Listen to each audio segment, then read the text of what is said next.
Olá, seja muito bem-vindo à Biblioteca dos Sonhos. O meu nome é Ana Carolina e no vídeo de hoje eu gostaria de trazer alguns comentários sobre a minha última leitura, John Halifax, Cavalheiro. Esse livro foi escrito pela Dina Maria Moloch, foi publicado pelo Clube Vitorianos, que ele faz parte da editora Pedra Azul. Eu já trouxe esse livro para vocês aqui em alguns vídeos anteriores, então um pouquinho sobre... Ele tá todo, todo marcado, coloquei algumas flagzinhas aqui na lateral, na frente. Ele tem essa folha de guarda muito bem trabalhada, muito bonita. É um livro com bastante ilustrações. Então, assim, parte de edição eu achei maravilhosa. É um livro realmente belíssimo, lombada arredondada, bem padrão, assim, do Clube Vitorianos, que vocês sabem que eu já trouxe outros vídeos para vocês aqui no canal e o quanto que eu amo esse clube. Realmente, ele conquistou meu coração e espero continuar com ele por muitos anos. Em breve também vai sair um vídeo de unboxing dos últimos recebidos do clube, que eu estou devendo para vocês os últimos 2 livros, mas assim que conseguir eu gravo e trago. Mas hoje eu gostaria de falar em especial de John Halifax. Eu terminei essa leitura domingo passado e eu já tinha até inclusive gravado um vídeo para vocês, só que como era muito recente, e esse livro, assim, eu já adianto para vocês, foi muito emocionante para mim. Eu estava ali com as minhas emoções um pouco afloradas. Então eu decidi esperar passar a semana, processar, digerir bem essa história, tentar perceber as nuances, as camadas que a autora tinha trazido, para então poder sentar aqui e gravar para vocês. Eu inclusive fiz alguns tópicos, anotei alguns tópicos que eu gostaria de falar para não esquecer, porque muitas vezes eu sento aqui, me empolgo, começo a metralhar, falo de monte, e quando eu vou ver, esqueci de comentar diversos pontos. Então, para que isso não aconteça, tentei estruturar na minha cabeça certinho, um pouco trazendo ali uma análise básica, né? Eu como leitora mesmo, trazendo da minha experiência, as críticas que a autora quis trazer, etc. Então eu tentei organizar aqui na minha cabeça, selecionei alguns pontos que eu achei interessantes de falar sobre a obra. E é isso, enfim, vamos começar. Bom, o livro, John Halifax, ele é narrado em terceira pessoa. Quem nos conta a história do John, que é o nosso personagem principal, é o Phineas, que é o seu melhor amigo. Nós temos, então, basicamente 4 personagens principais na trama e temos alguns secundários. Os principais seriam o Abel Fletcher, que seria o pai do Phineas, que é o melhor amigo do John. E mais pra frente também a autora vai nos trazer a Úrsula, que é a esposa do John. Basicamente, esses são os 4 personagens principais. Nós temos bastante personagens secundários também, que ela vai tratar algumas histórias, mas o foco principal é na vida do John.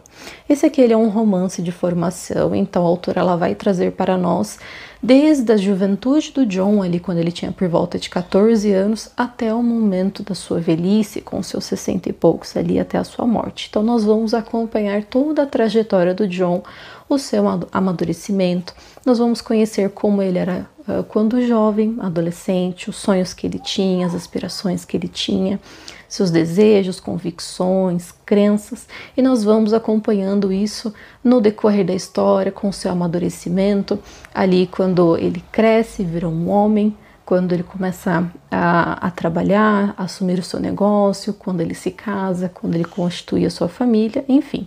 Esse livro aqui, gente, basicamente assim, é como se você estivesse sentado na mesa do John, tomando um cafezinho e vendo tudo acontecendo, sabe? Nós vemos os acontecimentos, as tramas, os desafios familiares, nós vemos as decisões muitas vezes difíceis que os pais precisam tomar na vida dos seus filhos. Basicamente a gente sentada assim dentro da casa do John, acompanhando tudo que está acontecendo, sabe? E é muito, muito legal porque ela traz beleza ao ordinário.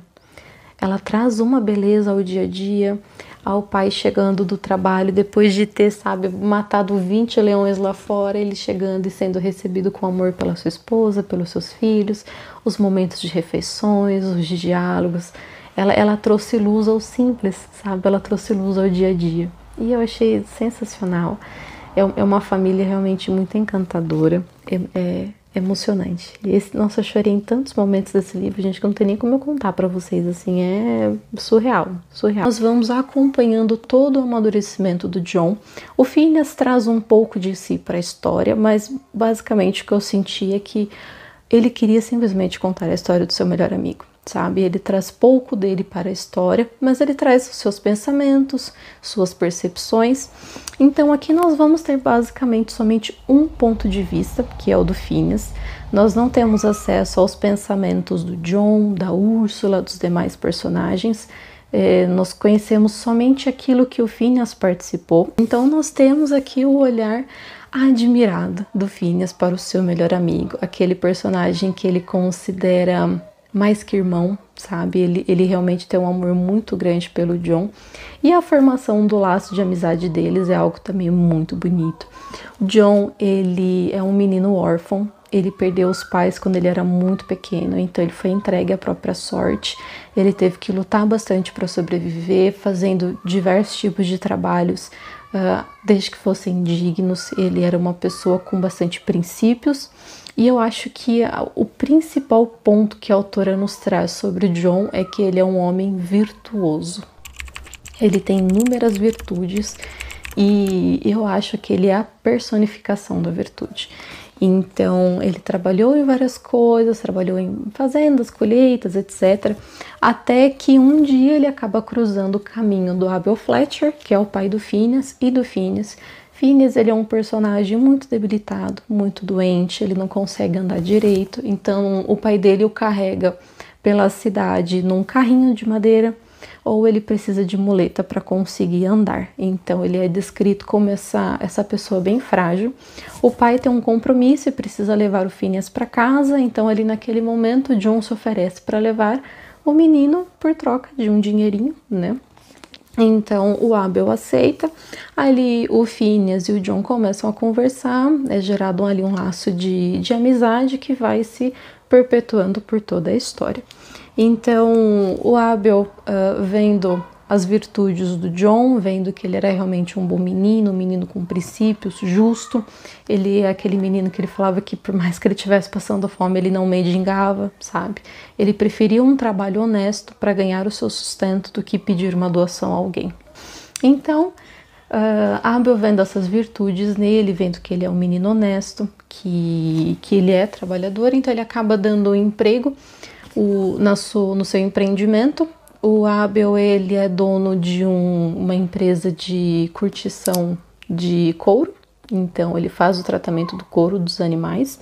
Então nós temos aqui dos personagens principais o Abel, e é engraçado como a forma que o Phineas traz a visão do seu próprio pai. Seu pai, ele é um homem religioso, ele é um quaker, então ele é um homem bem religioso assim mesmo. Ele não... Tudo é pecado, sabe? Ele não aprova nenhum tipo de divertimento, teatro, música, essas coisas assim, ele não aprova. Então, tem até um determinado momento da história em que ele rompe a amizade do filho com o John, porque eles acabaram indo num teatro assistir uma peça e voltaram tarde. Ali para ele foi tipo, sabe, o fim da picada, foi algo imperdoável, que a alma deles estava correndo risco de condenação eterna, etc, etc. E ele acaba então separando o John e o Phineas.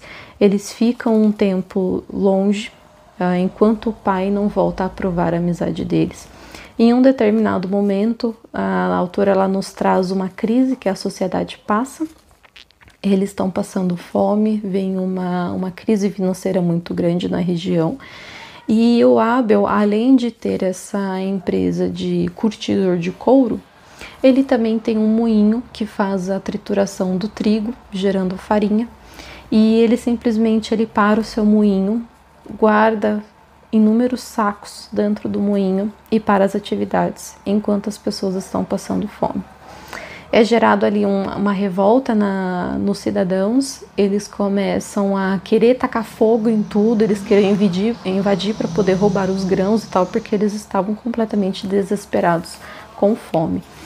E tem até uma frase assim do Abel que eu acho que aqui ele mostrou uma hipocrisia sem tamanho, assim, sem tamanho. Ele traz até assim, ó, houve um motim por pão na cidade. Só Deus sabe como esses motins eram terríveis, quando as pessoas agiam em desespero, não por alguma ilusão de louco e sanguinário, patriotismo, mas para conseguir comida para eles mesmos, suas esposas e filhos. Só Deus sabe que o loucura estava em cada coração individual. Norton Bury não era uma cidade grande e sempre tinha uma abundância de varíola e febres que mantinham os pobres em menor número. Então, assim, eram pessoas pobres que passavam fome, que passavam inúmeras dificuldades, com pestes, com doenças. Então, as pessoas elas morriam de monte. E aí, então, quando se começa o motim das pessoas ali desesperadas por um pão, a frase do Abel Fletcher, que é um cristão, que é um religioso, ele diz assim: se aqueles homens tivessem esperado mais 2 dias, eu teria vendido todo o meu trigo por 100 shillings o quarto. Agora eles não terão nada. Isso lhes ensinará mais sabedoria para uma próxima vez. Vá para casa em segurança, Phineas, meu filho, e Jael faça o mesmo, que seria a moça que cuidava do Phineas. Então, ali naquele momento em que as pessoas estavam simplesmente desesperadas para conseguir comida, ele vira e fala: se elas tivessem esperado mais 2 dias, eu teria vendido mais barato. Mas, porque eles fizeram o motim, agora eles não terão nada, para que eles possam aprender uma lição e serem pacientes da próxima vez. Isso daqui eu achei de uma incoerência, assim, sem tamanho, porque a fome não espera. A fome não espera. Então não teria como essas pessoas, esses homens desesperados para alimentar os seus filhos pequenos, esperarem 2 dias a boa vontade do Abel fazer a venda desse trigo, sabe? E aí o John vendo ali os homens enfurecidos, querendo comida, e o Abel, inflexível, ele intervém. Então ele faz ali uma negociação entre as pessoas que estavam fazendo o motim, e o Abel passou mal, foi deitar e foi dormir, sabe? Então o John que teve que resolver toda a situação porque ele estava com o moinho parado. E aí então o John, ele intervém, conversa com o pessoal, porque eles estavam querendo tacar fogo na casa do Abel e do Phineas. As pessoas estavam assim, revoltadíssimas. Não sem razão, né? E aí o John intervém, não sei o que, entrega umas promissórias, tipo, passem aqui amanhã que eu vou entregar o trigo para vocês vão poder comprar o trigo e vão poder alimentar a sua família. E as pessoas até falam: John, você nos conhece, você é o nosso vizinho, você sabe que nós não somos assim, mas nós estamos desesperados. E aí o John então intervém e consegue o alimento para eles.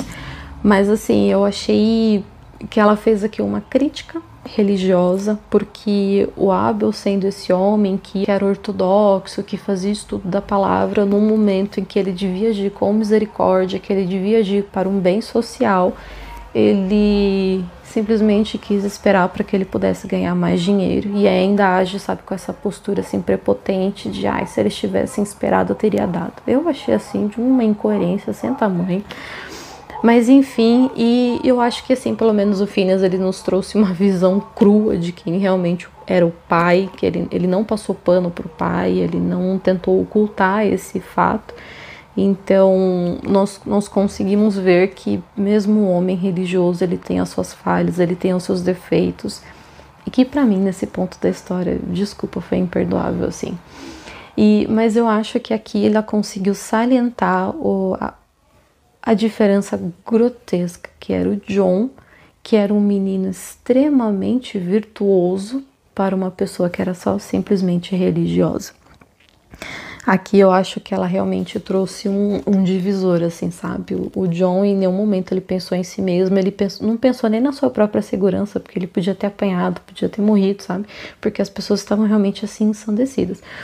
E ele agiu para o bem do seu patrão, para que o seu patrão também não perdesse tudo, e agiu também fazendo bem aos pobres, né? Então aquele, desde cedo, assim, desde a sua juventude ali com seus 14 anos, ele sempre foi retratado como um jovem muito equilibrado, muito sensato, muito coerente, é muito misericordioso, muito amável, muito respeitoso, muito sincero, sabe? Ele é muito fiel, muito firme em seus princípios, nos seus valores. Então ele é de fato um cavalheiro, sempre foi. Ele não se tornou um cavalheiro, ele simplesmente o era. Então ele realmente, as virtudes do Jon, assim, eu acho que são incontáveis, incontáveis. Nós temos também mais para frente na história uma crítica sobre a corrupção política que existia, e já se havia então a eleição por meio do voto. Os aristocratas faziam a indicação de um candidato, não havendo ali nenhum outro concorrente. Poucos donos de terras poderiam trazer o seu voto e eleger aquela pessoa ou não. E aqui nós temos também um momento muito interessante, porque o Jon novamente intervém, porque a pessoa que estava sendo nomeada, ele era um corrupto. Ele era uma pessoa que devia dinheiro em outros lugares, que tinha uma péssima fama, e ele sabia que para a cidade esse candidato não seria bom. Então o Jon também novamente se arrisca, se pronuncia contra esse candidato, faz a indicação de outro, e esse outro acaba ganhando, só que com isso ele faz inimigos poderosos, inclusive o dono da casa onde ele morava.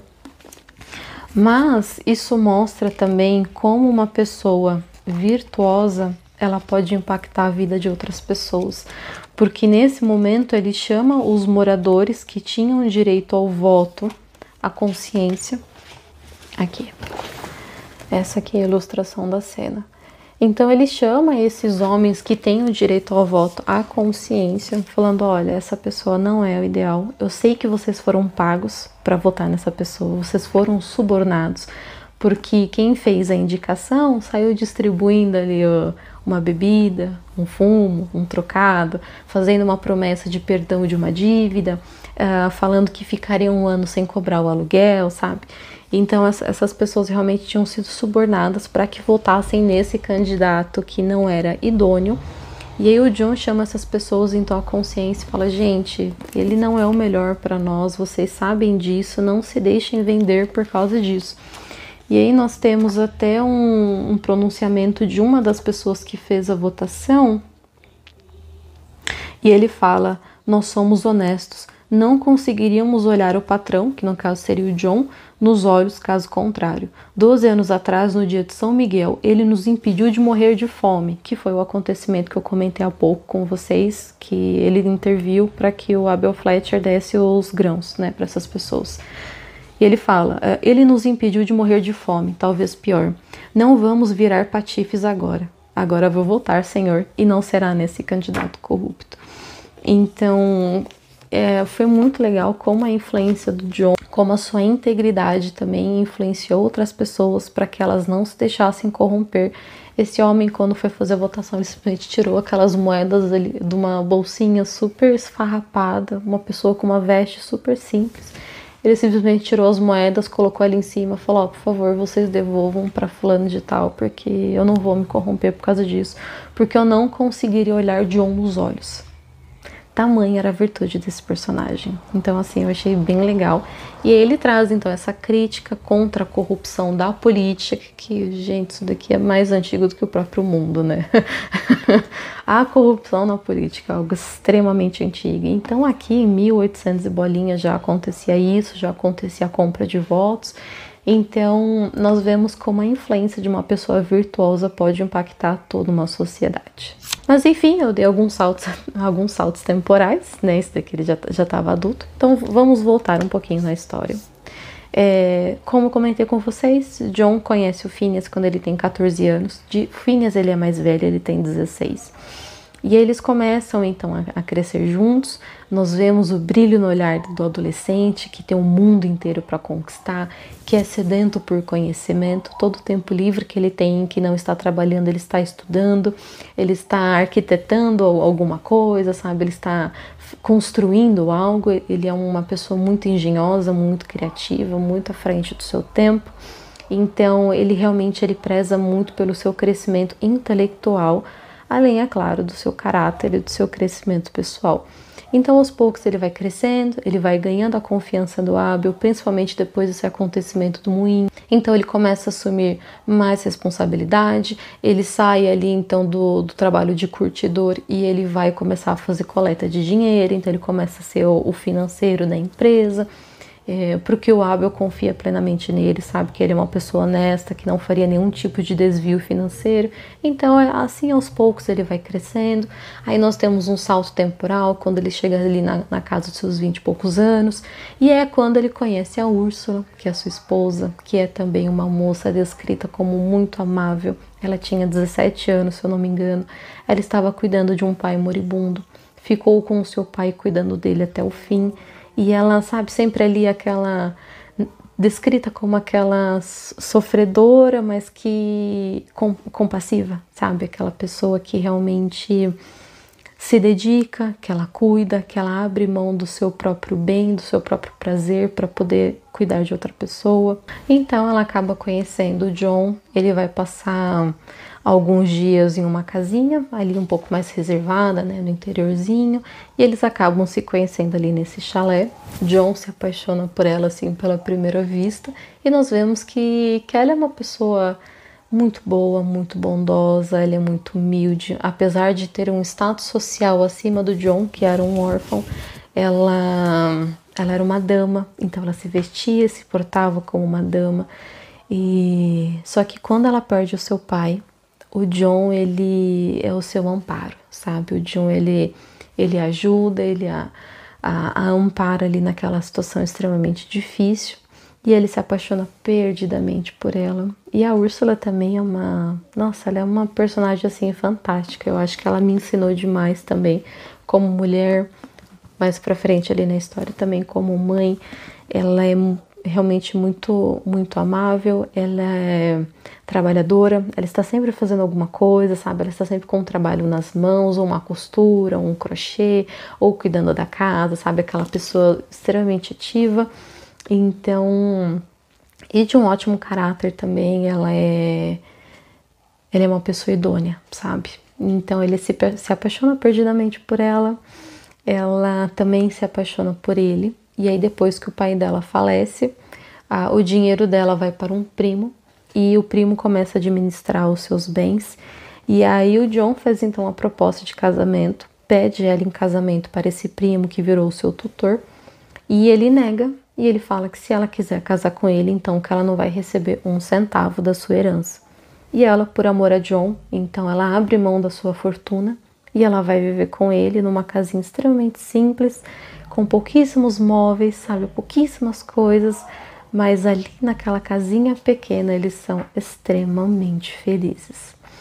Ela abre mão de tudo para estar com o John, e nós vemos isso refletido lá no final, de como a escolha que ela fez foi certa, e de como que John impactou na vida dela, não só como seu marido, não só como seu provedor, não só como o seu protetor, mas também fez dela uma pessoa melhor. Ela fala até aqui pra gente no final, em uma das últimas cenas que eu achei tão emocionante, tão linda essa declaração que ela fez. Ela fala: crianças, éramos tão felizes, vocês não podem imaginar. Ele era tão bom, ele me amava tanto. Melhor do que isso, ele me fez boa. Foi por isso que eu amava.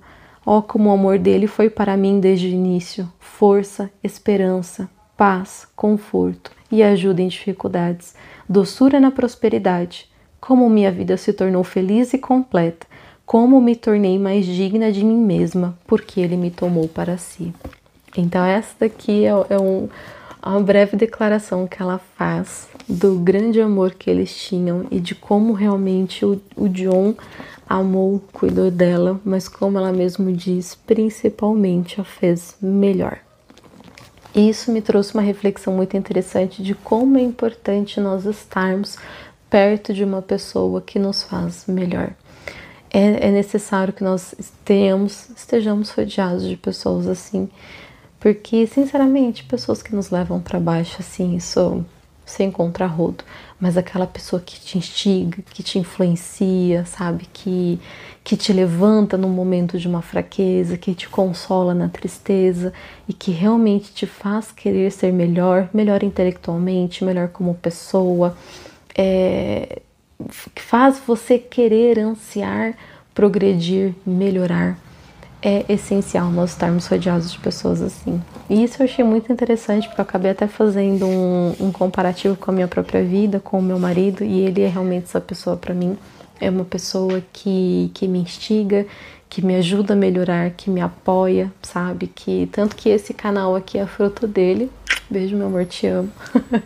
Esse canal aqui é por ele, sabe? É pelo amparo dele, é porque agora eu estou gravando para vocês enquanto ele está cuidando dos nossos filhos, sabe? Então, realmente, se não fosse por ele, nós não teríamos essa biblioteca, nós não teríamos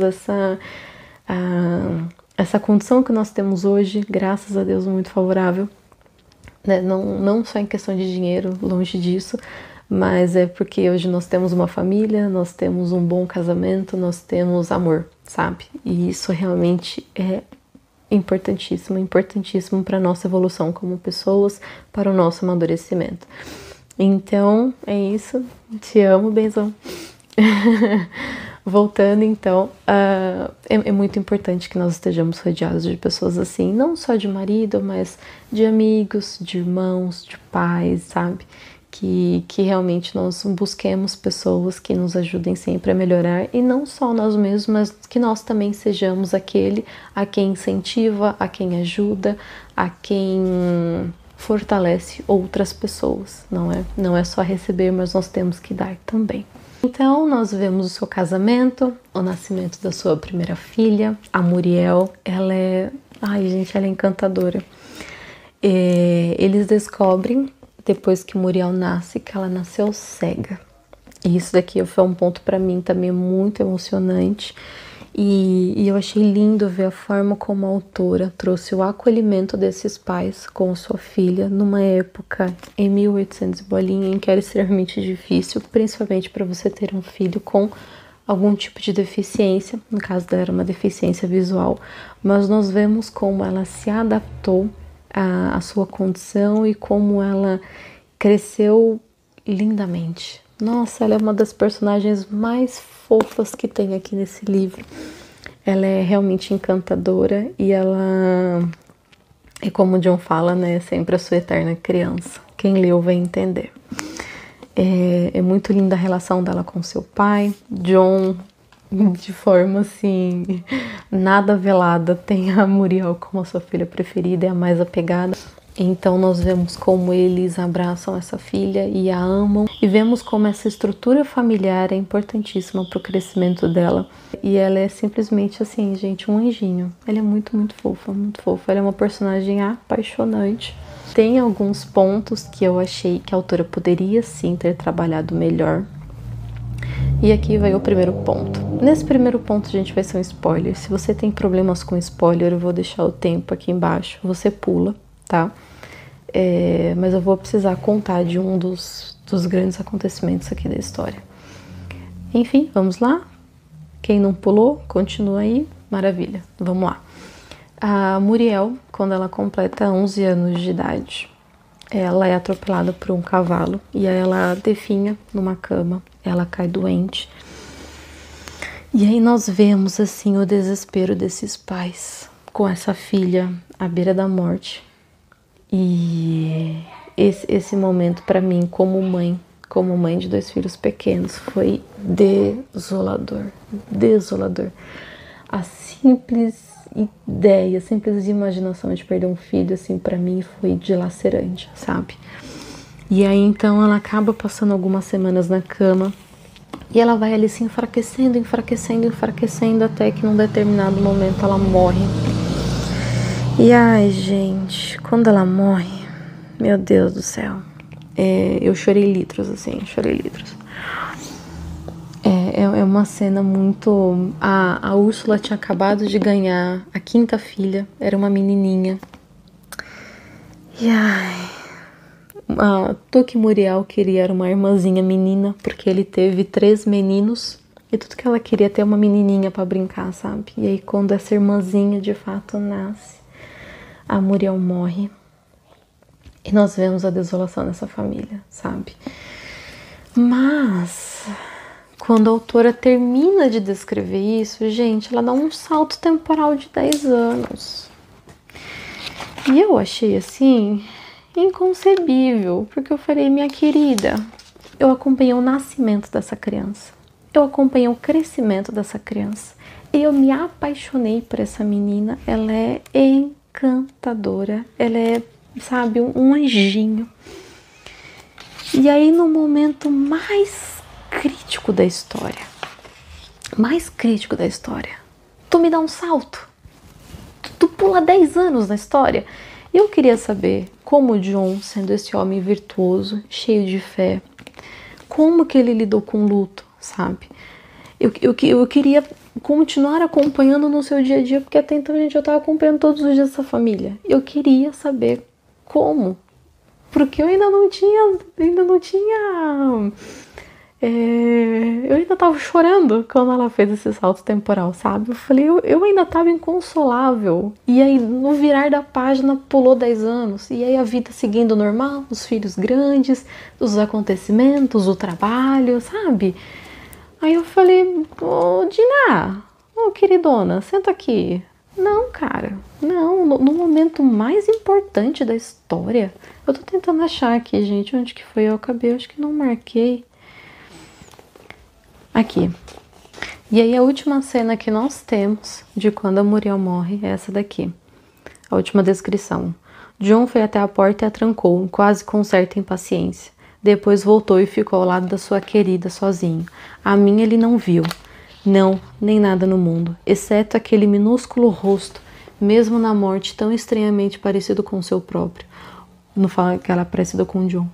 O rosto que havia sido por 11 anos a alegria de seu coração, a própria maçã dos seus olhos. Por um longo tempo ele permaneceu olhando em um estupor de silêncio. Então ajoelhou-se, estendeu os braços sobre a cama, com um grito amargo. Volte para mim, minha querida, minha primogênita. Volte para mim, Muriel, minha pequena filha. Minha própria pequena filha. Mas ela estava com os anjos. Muriel, Muriel. E nisso daqui, gente, eu tava tipo assoando o nariz, eu tava em prantos. Aí ela vira a página e assim, fomos para casa, deixando tudo que era mortal na nossa amada, adormecida, né? Durante 12 anos depois disso, eu fiquei... Não, você não me dilacerou nessa cena para agora você pular 12 anos. Eu queria acompanhar, sabe... Eu tava em luto, eu queria acompanhar o luto dessa família, como que eles fizeram, para conseguir seguir em frente. Gente, a perda de um ente querido, principalmente de um filho, é algo avassalador. E eu queria ver, sabe, como que essas pessoas conseguiram seguir em frente. E aí a autora simplesmente dá um pulo de 12 anos. Enfim. Estava desolada.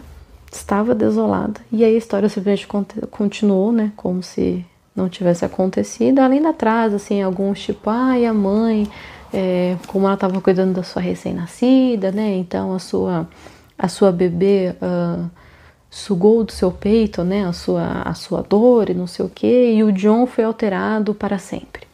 Mas nada mais que isso, sabe? Poxa, eu tava vindo todos os dias com essa família e acontece a morte da menina e do nada ela pula um tempo. Isso eu não gostei, eu queria realmente ter tido mais, eu queria ter acompanhado mais, mas enfim. E aí um outro ponto também que eu acho que a autora trabalhou de uma forma muito superficial foi a abolição da escravatura. Inclusive no decorrer da história, ela não fala em nenhum momento que essa história se passa. Nós sabemos pela história, né, não do livro, né, mas a história em si, mas ela não cita em nenhum momento sobre escravos, sobre a questão da escravatura. E aí, em uma determinada página, tipo página 478, do nada, assim, ela traz... todo o reinado estava interessado naquele ano, o dia fixado para a abolição da escravidão negra em nossas colônias, 1º de agosto de 1834. Ela cita isso e só.